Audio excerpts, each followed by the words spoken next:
topic I'm super excited to talk to you guys about because it's definitely something that has helped me tremendously throughout my journey, and if you are interested in understanding it, I really do feel like it could help you a lot on your journey as well.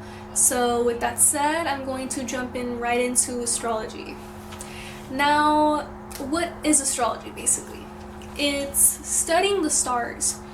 Why does that rule over us? Like, how does that have anything to do with us?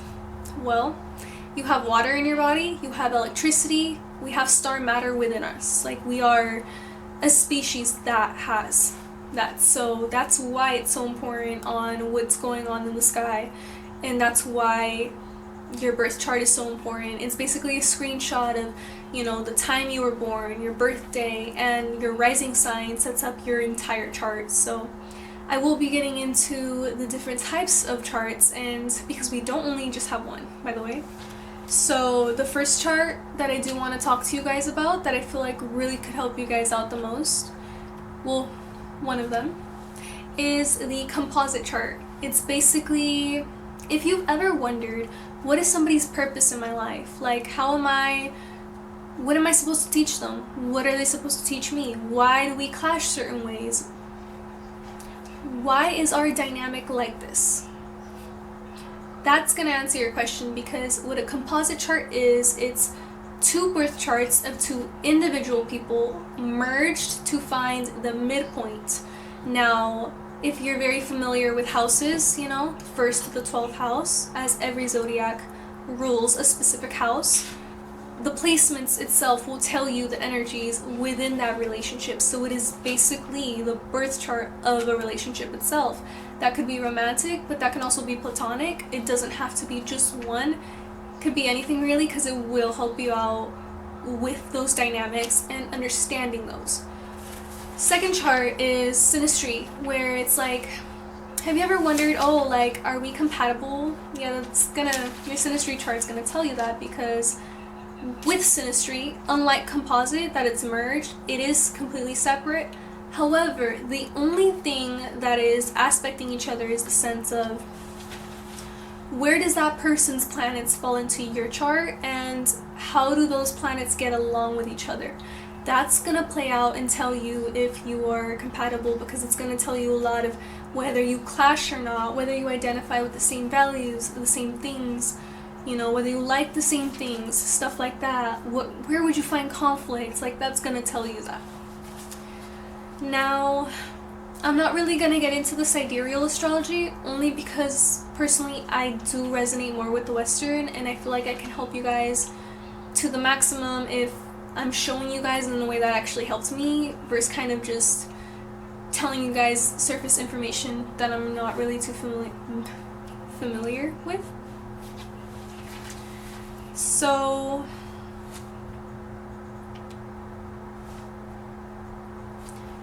I do want to point out that from my understanding and my journey and everything that I have learned, I really do believe that tropical is the avatar that we chose to be in this lifetime. It's who we chose to be. It is themes that we will find in this lifetime. Honestly, it can tell you a lot about your entire life in this lifetime. But with the next chart that I'm going to talk about, which I will get into, it's also who we think we are after we are programmed by society. It's who we think we are after we're programmed by society, and honestly, just with our childhoods and our upbringings, we become our tropical Western chart. But it's basically not your real self, if that makes sense. It's who you think you are. Now, the draconic chart hits so different, because if you have ever wondered who you are at a soul level, what's the you behind the you that you think you are, the real you, your soul at its core, at its essence, that is your draconic self. That is who you were before, you even got here. It's who you are eternally, basically. It's just you. And only you will truly understand what your draconic chart means, because when you look at it, It's like coming back to yourself. It's like finding your way back home, basically. It's a feeling that it's very unshakable when you do see it, because it's very life-changing in my opinion, and I've seen it change lives of others when they really, it's like coming face to face with yourself. Like, who wouldn't want that, right? Unless you really are scared of what you'll see. But if you're doing the shadow work that you need to be do, there's nothing you should really fear.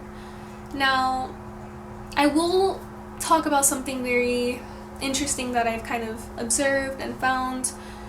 When you are very traumatized by life, by your encounters, a lot of the times your draconic placements, they will shift drastically. So you'll notice that your natal chart is completely different. And with somebody I saw when I was giving them like an astrology like rundown of their charts, basically I saw that their draconic moon was in Scorpio and their natal moon is in Aquarius. So if you look at the energies between Scorpio and Aquarius, Scorpio it's like one of the hardest moon signs. It is the hardest moon sign to have, because you are feeling everything so plutonic by the way, and it adds a sense of emotional pain with that, right? Pain, secrecy, obsessive tendencies. But on the more evolved side, it's so much more. It's the investigator, the emotional depth is, very, very loyal, very, you see through people. So at a soul essence, this soul sees through you can scan it. It's like you're scanning something with your eyes, except this moon sign is scanning everything with just feeling it out. And a lot of the times, these signs can really kind of like penetrate into any situation, experience, and understand the most deepest, most darkest aspects of it. Now, being disconnected from that, turning into an Aquarius moon, is basically life taught this person that they were so intense and unaccepted that they naturally had to build this guard to remain detached, because Aquarius moons are naturally detached. They a lot of the times don't feel like they fit in, or they feel like they're the weird one or the strange one, or they feel like they always have to keep people at a distance, And do you see how there's a big difference between the energies of Scorpio, where it's basically like, let's connect emotionally, like let's sync, and Aquarius, which is kind of like, keep your distance. That's what life taught this person. So basically, what I'm trying to say is that you can really see the reflection of how the world has changed you by looking at that. And I do want to say, it doesn't mean that you're not your natal placements, but if you really want to come back to yourself in a higher aspect, come back to your higher self, your true self, you will be finding your way back to your draconic self at some point in your journey. At least that's what from my experience, which has really healed me on a soul level. Because when you talk about the Chiron, for example, the wound of the personality, which is in the natal chart, the wound of your soul, you can also heal that in this lifetime, so that you don't have to do that work in the next one. There's so many things that you can realize, I can take care of that here. I have the tools that I need to take care of that here. I have everything I need to really get myself in a place to get rid of karmic debt, to get rid of the karmic pain. So keep in mind, with the draconic chart, it's very important to cut cords in your spiritual journey, cut cords to whoever doesn't serve you, cut cords to past life vows, past life agreements, anything that you may have agreed to do forever, for eternity, but lifetimes and lifetimes that may not even serve you anymore. So just keep that in mind. That's very important when it comes to this specific chart, because if you're letting go of whatever needs to be let go of, and you're coming back to your true self, you are going to be in the most healed, magnetic, unstoppable way. And I really hope that you take that and, again, make it into something beautiful in your own way, because you don't have to stay. Let's just say your natal chart, it says that you're incredibly damaged, that you have all of these faults to you, that you go through all these tough experiences. you do understand that your consciousness can shift to a reality where you don't have to go through the darkest, most low vibrational ways of living. You can also tap into your most evolved, higher frequencies, higher vibrations of your draconic chart, and that will inevitably shift you.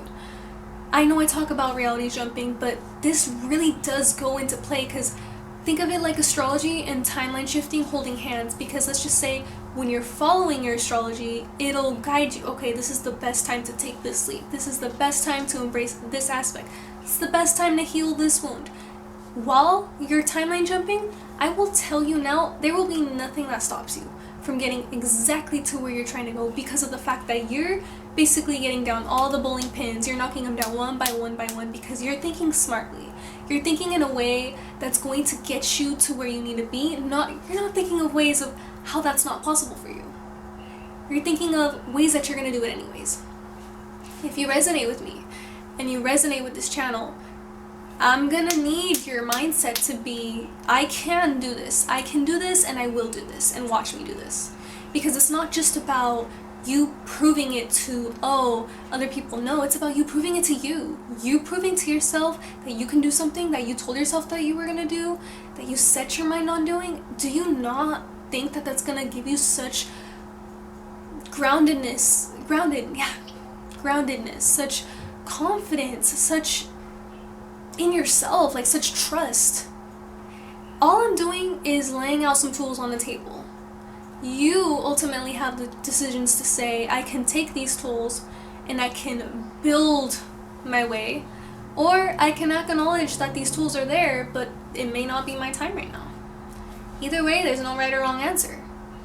But anybody that I guide, anybody that I mentor, anybody that I teach, anybody that I talk to, you guys are not losers.